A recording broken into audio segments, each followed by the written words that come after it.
তিন জায়গায় প্রয়োজনে মিথ্যা বলা যায়।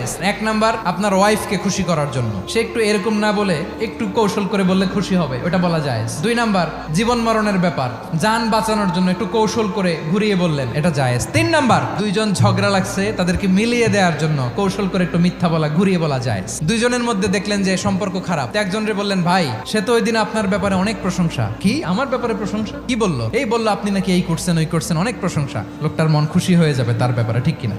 আবার তার সাথে যার ঝগড়া, ওরে যে বলুন, ভাই ওই দিন তো সে আপনার অনেক অ্যাপ্রিসিয়েশন করলো, অনেক, সে তো অবাক, কি রে বলে কি? এই যে দুইজনের ব্যাপারে দুইজনের একটু ভালো ভালো কথা বলে দিচ্ছেন, একদিন দেখবেন রাস্তা দিয়ে হাঁটার সময় একে অপরকে সালাম দিয়ে ফেলছে, সালাম দিয়ে বুকে জড়ায় ধরছে, আছে না নাই?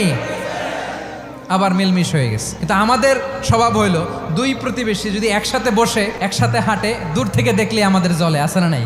ঘটনা কি? এই দুইটার মধ্যে এত মিল কে? এই দুইটার মধ্যে গিরিঙ্গি লাগানো যায় কিভাবে? আল্লাহর কাছে তওবা করেন, এই মানসিকতার যেন আমরা না হয়, আমরা মিলিয়ে